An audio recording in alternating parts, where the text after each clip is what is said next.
Bonjour les amis, comment vous vous portez? Je vous espère en forme ce matin. Je voudrais bien partager une histoire avec vous. C'est l'histoire d'un monsieur, en fait je préfère taire son nom. Vous-même vous allez deviner à la fin son nom. Le monsieur vivait dans un milieu et c'est un brave travailleur. Sans vous mentir, c'est quelqu'un qui travaille sans cesse. Il ne se relâche jamais devant les travaux, peu importe l'activité. Mais malheureusement pour lui, il ne gagne pas en retour ce dont il se jette contre vents de marée. C'est-à-dire, il n'arrive pas à rentabiliser.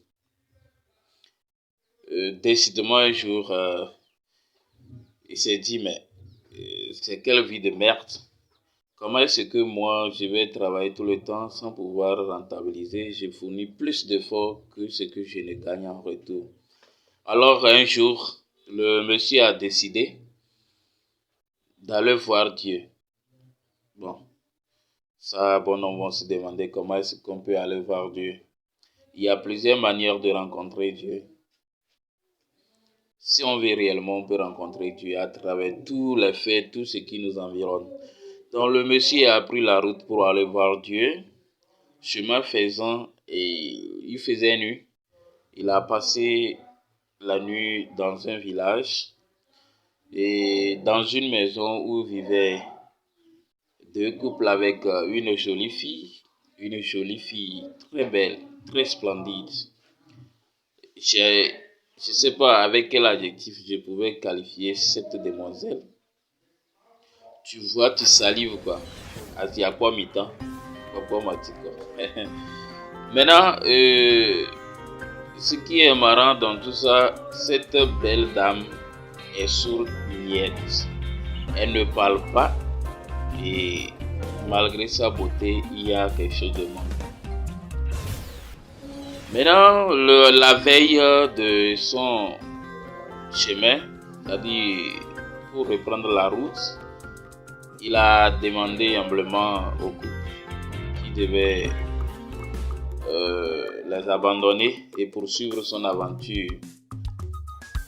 C'est ainsi que le monsieur a eu l'amabilité de lui demander, mais au fait, nous ne savons pas qui es-tu et où est-ce que tu vas? Alors le monsieur leur dit que lui, ce qui lui préoccupe actuellement, c'est d'aller voir Dieu et de lui demander comment se fait-il que lui il travaille et que lui ne gagne pas en retour. C'est-à-dire que lui il est un brave travailleur, mais malgré ça il demeure pauvre. Donc ça le cœur, ça le perturbe quoi. Donc c'est la raison pour laquelle il a dû faire ce chemin de croix pour aller rencontrer face to face Dieu pour lui demander. Et le couple saisissant l'occasion lui demande en retour que si jamais il arrive à rencontrer Dieu, de lui demander pourquoi c'est que les autres, leurs filles, elle a toutes les facultés sauf que elle ne peut pas parler, elle est sourde, toute muette.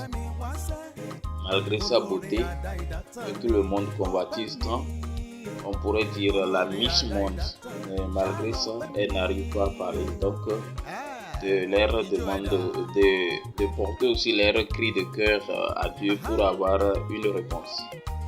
Alors notre bonhomme a pris sa route, il continue sa route jusqu'à ce qu'il est arrivé à un milieu où il y a plusieurs routes. Il ne sait pas laquelle emprunter. Ne sachant pas laquelle emprunter, il s'est assis. Peu de temps après, il a vu un monsieur qui passe et c'était un bossu. Il a demandé au monsieur de lui indiquer la voie qui mène chez Dieu.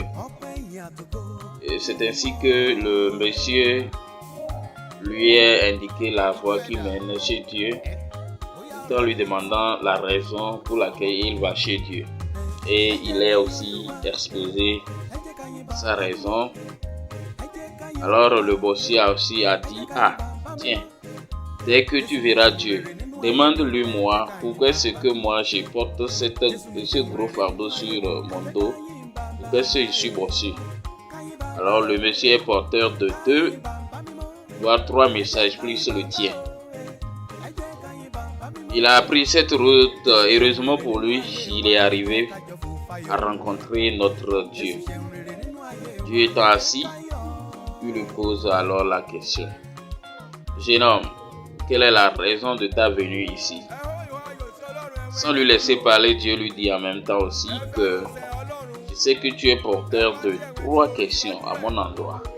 Alors je ne t'autorise qu'à poser 2 questions d'entre les 3. Je ne t'autorise qu'à poser 2 questions d'entre les 3. Alors mes amis, seriez-vous à la place de ce monsieur? Lesquelles de ces questions poseriez-vous pour avoir une réponse en retour? Est-ce que vous allez poser la question de la jeune dame muette, du bossu,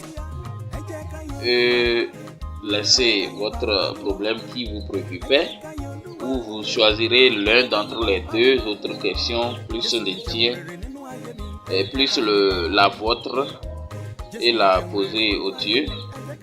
En tout cas, la balle est dans votre cœur. Si vous êtes intéressé, abonnez-vous et nous allons continuer notre aventure dans d'autres vidéos. Sinon, celle-ci, elle risque d'être trop longue. Donc, c'est pourquoi je vais écouter ça. Et dans une deuxième partie, vous saurez la suite de notre histoire. À plus.